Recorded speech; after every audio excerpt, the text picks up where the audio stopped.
Hello, my name is Chris. If you see me on the street, you can just call me Chris. Well, actually, no, my name is Chris June. But if you see me on the street, call me Chris. There you go. And here's an outpour of my story.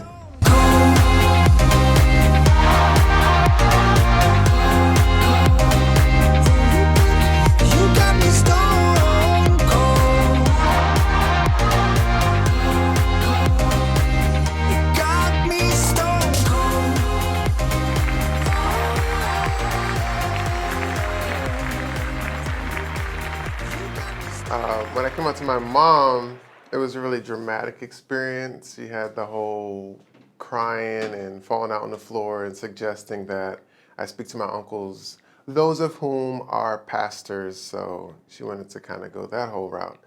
And then 7 years later, when I was 26, I came out to my dad, but I decided to write a letter to him. It was very Aaliyah 4-page letter because I just wanted to kind of go through everything that he could anticipate and think about and be afraid of, and kind of meet all of those fears and reservations and kind of release from any guilt if he felt that from not being there.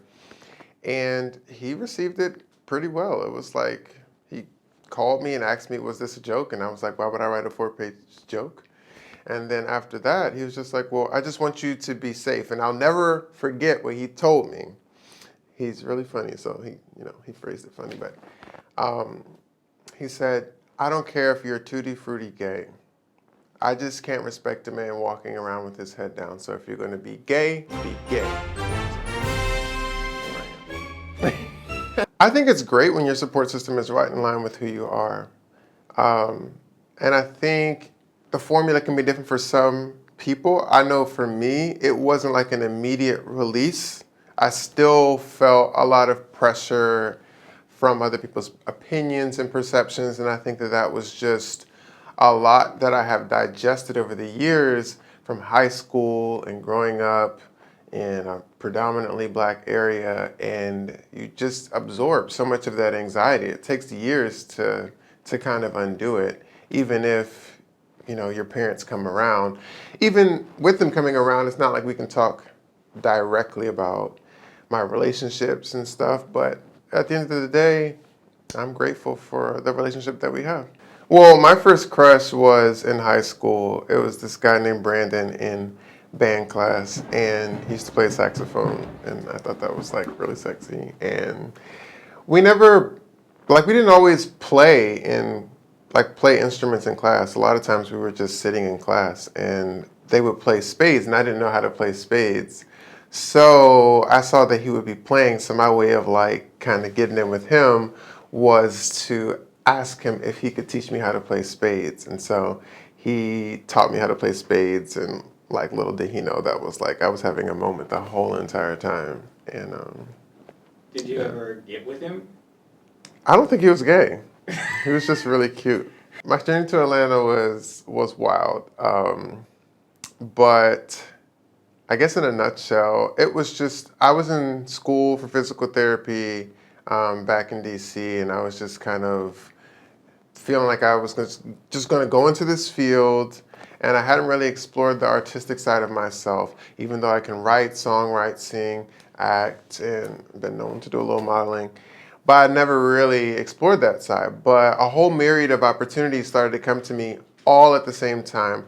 And it was right after I had lost both of my best friends to each other. I had introduced them to each other, and I guess they felt like they would be better best friends than all three of us. And I took all of that energy and that time and focused it into to the arts. And I got reached out to do a part in Raising Eli, and Raising Eli got me an opportunity with this show called Debate Files, which was never released, but it did what it needed to do at the time. And then I got the opportunity to be in About Him Season 2. And so when I was flying back and forth to get into that opportunity, the feedback that I got from the cast and Robin Givens and Rodney Perry and stuff made me feel like I could really do this. And so I was like, if I'm going to go and I'm going to try this thing, I got to go now. And so I was supposed to roommate with somebody from the cast who, when I got here, didn't even answer the phone. And so I had to like go a whole nother route, which was like when they talk about making that leap and you'll either fly or fall, like I definitely fell. But it taught me what I needed to know about being grateful and being and having a sense of humility and reaching out to people and be like, I don't know how to do this, or I need, some information about good places to stay or whatever. And now it's just like it's changed me for the better, and I'm so glad that I made the leap to move here. The biggest lesson I learned from that was to bet on yourself. I had at the time 27 years of experience being myself, but I always gave over the expertise or understanding to other people for them to guide me and tell me what my life was supposed to be like. Instead of me being able to look back at my life and be like, you know what, you sing all the time. You would be creating all the time. You would be doing acting stuff all the time with your friends. Drama class was your favorite. These are the things that you're naturally inclined to do. And the biggest thing I learned was just to bet on myself. I think it's very important to learn your craft because that's what's going to be the difference between you and another individual on set. Somebody can show up with all raw talent, but if you show up, you understand your lines, you understand your field of view, you understand how you're looking on the other side of the camera, you understand how much room you have, whether you can move your arms up here, move your arms down here. You understand comedic timing and how to understand a script and be able to pick up lines easily. A lot of those things are skills that you have to learn, and it's a respect to the profession because it is a profession, and so it's important for you to have some type of support system, classes, books, whatever it is, if you want to be great. Why reinvent the wheel? Somebody has already learned how to do some of these things. So instead of you just roughing it and neglecting what somebody put on YouTube or a book that somebody's written, like, why do that? Don't reinvent the wheel. I think the very first time that I knew I was talented was actually in high school in drama class when our teacher, Mr. Dash, would always want to do improv. And that was the same time I met my best friend, my two best friends at the time. And we would get up in front of the class, and every time we did a skit, the class would just die laughing. And then from that point on, in my own friendships, whenever we went out somewhere and something happened, they always would be like, Chris, you tell the story. And so I knew that I had something there with being animated and being able to just jump right in front, like just jump right into character and surrender to be able to tell the story. But I mean, I kind of always knew that that's the way that I kind of see the world in an artistic manner. I consider myself an entertainer. Okay, I feel like so I was, we'll keep yeah. it going. Okay. Yeah, I feel like I was trying to fit myself into these specific boxes. It's just like, well, you sing, so you're supposed to be a singer. But I think that the world wants to put you in boxes, but you don't fit into a box. So one of those things are going to pay the bills. I don't know exactly which thing will, but I know that it's in my wheelhouse to do it. And there are a lot of similar things in regards to music and acting.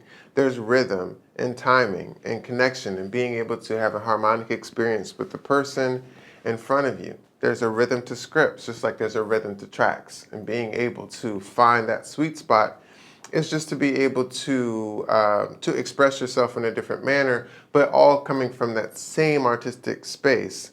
Definitely my favorite movie would have to be The Color Purple because Miss Feely's journey was just amazing. And, that part where she's saying, I might be this and I might be that, but I'm here. I'm here. And I've resonated with that, being black and being gay. And people might say, well, you're black, you're gay, so you can't do this. But I'm like, I'm here. So that means something.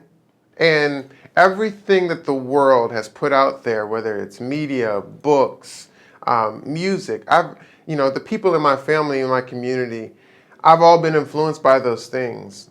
And so I fit at some point just like a purposed puzzle piece in connection with what everybody else is doing. And so once I rid myself of fear and I can show up fully the way that I see the world and I see circumstances and I see the things that have already been there, it will be approached in an entirely new light and will help somebody else. And we just keep on passing the baton.